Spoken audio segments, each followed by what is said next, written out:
Yo, what up? Ngayong araw ay recognition ni Jay, oh. Ayan siya. Jay, bilis Jay! Ano na ginagawa mo dyan?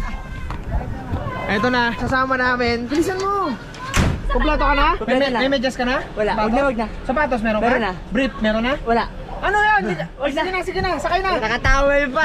Gusto daw ni Jay yung sama si Siko niya eh. Gusto mo, Jay? Gusto ko syempre. Okay na dyan? Okay, mag-boxer lang ako.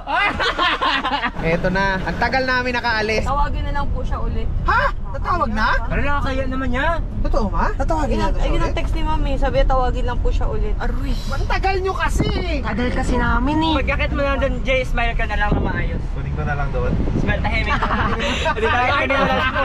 Kunin mo na lang. Yung kay ano po? Yung kay Jeremiah. Yung kay Jeremiah Ong po. Ma'am, yung akin po. Pagkaabot mo dun sa stage, luha ka lang kagad, iyakan mo lang kagad. Woo! Thank you po! Alright, malapit na tayo. Boss, dito ba entrance papuntang gym? Okay, nakapasok na tayo sa gate. Wow, grabe kalawak. School na to. Tara, let's go. Woo! Let's go. Jay, kumano ba si mga Jay? Mo raw siya! Ayos! Yeah! Eto naman si Kamanggaw, tumutodo rin. Akala mo siya ng akin eh! Skater boy. Eto ang pinakamaganda sa lahat. Diyan magagas ka tayo, putik! Bugsi dyan, dito siya. Kami lang tuloy na pahamak. Wow. Yung black shoes. Gagamitin pa rin dungdong yan. Yung luha ko papatak na naka-schedule yan. Ba't wala kang ID? Saan ID mo?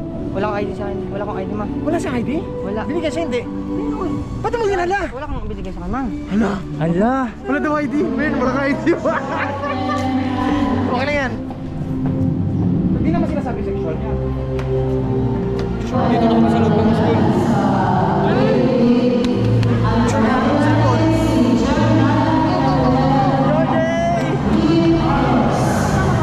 Kasama ko agad? Kasama ba agad ako?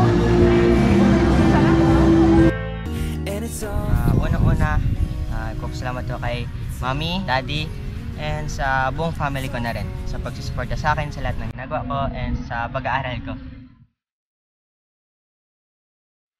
Ibihad lang yung pinagkakabalahan natin sa pandemic, sa pag-aaral natin. As long as focus ka sa pag-aaral mo and gusto mo talaga yung ginagawa mo.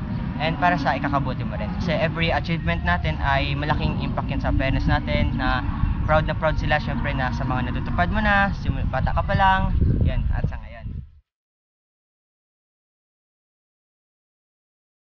Sa mga kapwa ko students, lagi niyo tatandaan na galingan nyo lang sa at na ginagawa nyo and make your parents proud, make yourself proud.